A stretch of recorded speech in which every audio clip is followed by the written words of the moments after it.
said, rolling into another huge event, the 5v5 against your old pal, your best pal these days, Eddie Hearn. Everyone's really excited for that. One of the things I want to ask you, though, you've got the big heavyweight fight between Filip Hrgovic and Daniel Dubois. Your man, Daniel, you've delivered for him once again. How likely, in your opinion, especially given Oleksandr Usyk has applied to the IBF for an exception, how likely do you think it is that that fight is for the vacant IBF heavyweight title?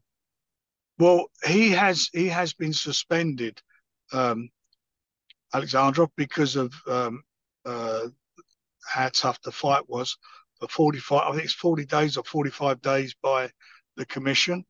So he cannot be stripped at this stage of the game because he's not in a position to defend his title. So we will see what happens. That fight that we just spoke about with Daniel and Hrgovic is a fantastic fight. The worst case scenario, it'll be an interim title fight. Whatever happens, if it goes ahead as an interim title fight, I have no problem with that. I feel that the rematch, and this doesn't, I mean, a lot of people will be pissed off in me saying this, certainly in the Hrgovic camp and maybe with Daniel I'm involved with. I feel that it should be for the interim because I think that the rematch should be for the 4 belts. Yeah, well, I think Usyk certainly agrees with that. Otherwise, he wouldn't have made the application to the IBF. Yeah. But just talking about Hrgovic and Dubois, to what extent is this not just an IBF kind of box off? To what extent is it perhaps a box off to fight Anthony Joshua at Wembley in September? Well, it is. I mean, that's what everybody wants to see. That's what I'd love to see. I'd love to see AJ. I mean, AJ's coming off a really good line of form at the moment. He's looked very good in his last 2 fights, and him and Ben Davison have obviously is a partnership that's really working well. And let's just say how it is. Who wouldn't want to see the winner of Hrgovic and Daniel Dubois fight? And I hope it's Daniel, because then it would be an all-British affair, 2 massive big punchers. Don't get no more excited than that. And whatever happens, even if it is for the interim title, that means when the rematch happens, it means that the whoever wins it will have to fight against one of those guys. So that's what we're all buying into. And what's happening at the moment is that the heavyweight division is lively. There's some great fights being made, meaningful fights, and and we're all cooperating to make that happen between us as promoters, managers, all of us.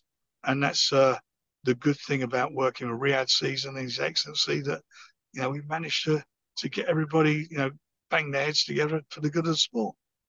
In the spirit of that cooperation, then, is there already kind of a tacit agreement in place for AJ to fight the winner of that, Hrgovic and Dubois? I can't go into that until after the fight on the 1st of June, and then we'll see how it pans out for there.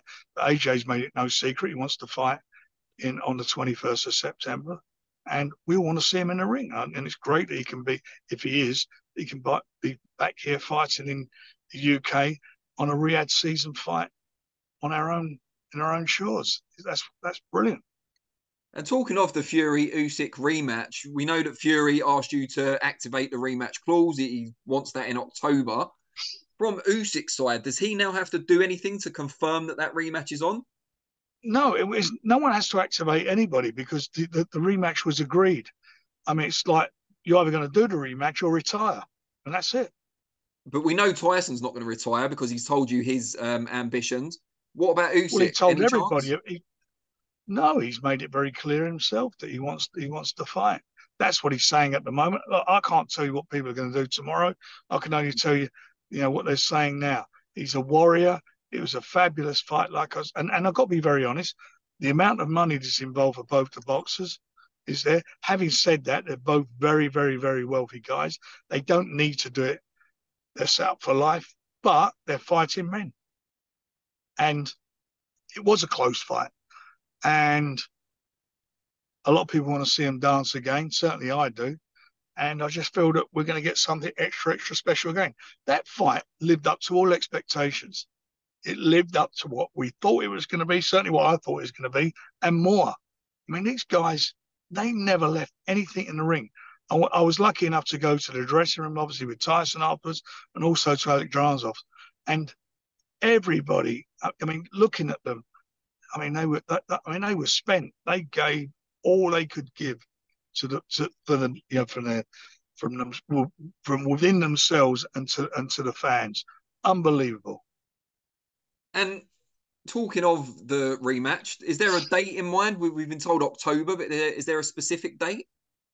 That'll be worked out, but it's provisionally set for October, and in due course, the date will be finalised. And from your personal point of view, not taking Tyson into account, would you like to see any changes to his corner before the rematch? Because there has been talk about that, a lot of criticism levelled at the number of voices in the corner.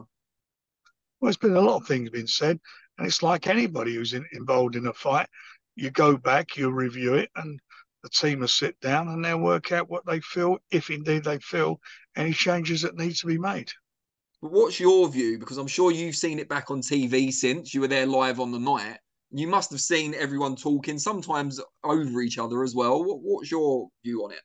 Well, I was at ringside, so you know, in the 10th round, I went to the corner and I said, "You need to emphatically win the last 2 rounds," and he won the last round. There's no doubt about that. And he was, I mean, look, everybody's got their way of doing things. I would not have said to a fighter at that stage, if indeed it was said that you were in front, I would have said to him, "You've got to go out and win those last 2 rounds." But look, that's me, and his team are his team. And let's get it right. For 35 fights, it's been successful.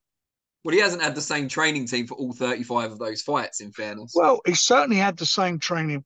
He certainly had the same training team since the second fight he had with Deontay, and they were, I mean, absolutely successful fights for him. Well, he's had Emmanuel Stewart Emmanuel Stewart, Sugar Hill Stewart, the nephew, of course, of the legendary Emmanuel Stewart. May he rest in peace. And Andy Lee. But then his dad's not always been in the corner. Has that, not because it's John, but just because there's 3 now instead of 2, has that maybe upset the apple cart? I don't know. Look.